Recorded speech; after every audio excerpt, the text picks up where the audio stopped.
savez maintenant, dans les buts de Marseille, Moser, Libero, Amoroso, Poli, Casoni, c'est une défense très classique. Tigana et Pardo, voilà deux demi-défensifs. Waddle et Pelé, deux de l'équipe de France. Germain est remplaçant et Vercruis, stopper, Tanasi à gauche. Milieu de terrain un peu plus renforcé, donc avec Angloma, Loret et Redo. Et puis trois hommes chargés des tâches offensives. Leur positionnement exact sur le terrain à coup d'envoi. Car Henri Deco, très très bon et bien meilleur cette année. Particulière à Marseille, et particulière en équipe de France. Nicolas qui s'engage bien à son tour. Attention au tour des poteaux. Il y a des cotonnages. Jean-Pierre Papin, magnifique reprise. Le poteau qui se fait tout à l'heure. Fabuleuse reprise de volée complètement touchée de Jean-Pierre Papin. Alors voilà, on a déjà vu tout à l'heure une superbe action par là. Voilà, peut-être ce qui sera la plus belle action du match. Regardez, il attend bien le rebond. Il va chercher très loin derrière et il sera presque un bon croisé. Toujours c'est l'appel des mains de Jean-Pierre Papin qui est bousculé, semble-t-il, par Tanasi. Voilà, qu'il l'ait ou qu'il ne l'ait pas, on va voir tout de suite. Qui ne l'est pas. Il ne l'est pas suffisamment pour tomber comme ça en tous les cas. De maladresse qui s'explique sans doute car le match est très vivant. Attention, Waddle qui rate son contrôle, mais quand même un pointu et qui marque. But de Chris Waddle. Un but que l'on Une attaque de balle très faible, fait qu'Eric Cantona a pu centrer. Jadol laisse passer. Chris Waddle est là.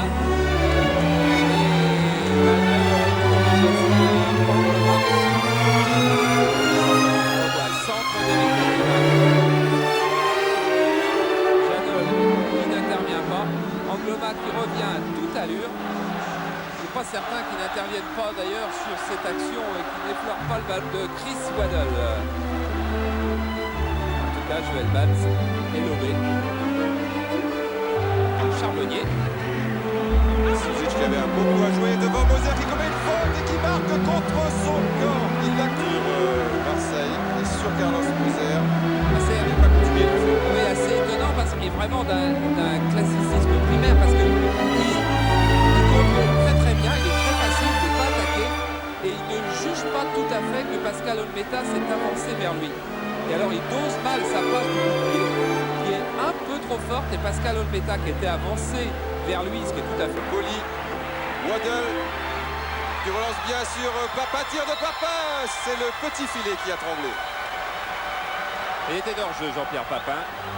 Signalé Vautreau. Et regardez qu'il a quand même chic pour se retourner, frapper, croiser sur Joël Batz qui avait bien bouché l'angle. Mais regarde, Papin, Waddle.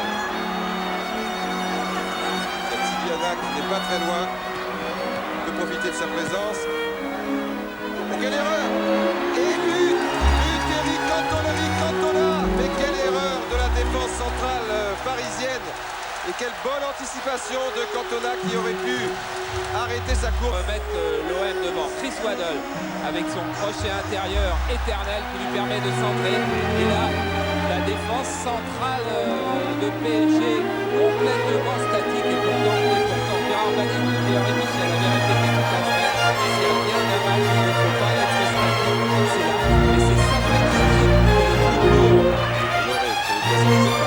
Tidiana, attention Viovic dans le trou, Olmeta. Il y avait un petit peu d'avance. Là, c'était beaucoup juste.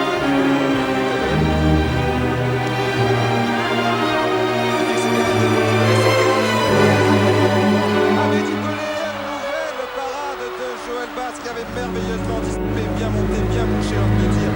Quelle action! Et c'est super de Joël Batz. Regardez, Pelé qui l'emmène sur le côté gauche. Jadol l'a gêné un peu, mais Joël Batz a compris que c'était sur sa droite.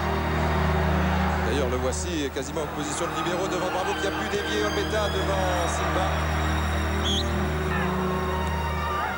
Suzic pour attention, Simba maintenant devant Olmeta qui sort très bien.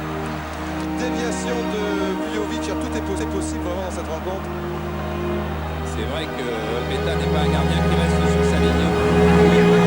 Bravo, beaucoup de Parisiens à l'attaque, attention de ne pas être en jeu. Bravo, encore Bravo devant Moser et qui tente directement sa chance. Un bon tir de Daniel Bravo, bien capté par Pascal Olmeta. Il y avait du monde à vue. Il y a en tous les cas un très très bon match ce soir, y compris de PSG qui a été surpris. Amoureuse pour ce coup franc bien tendu et une tête de Philippe Vercruis. Et le juge de touche, de toute manière, avait levé. Papa qui a bien croisé. Attention, il y a Mehdi Pelé. Papa qui donne directement sa chance. Que Batz anticipe sur un éventuel centre auquel tout le monde s'attendait ici. Penalty de Cavadas qui met 2-0 devant Brest. Et regardez comment Gloma joue très bien. Regardez comment Gloma joue très bien. Car il est d'abord... Suzic, bravo. Toujours Daniel Bravo, Simba. Qui avait la petite balle de match comme il y a 2 ans.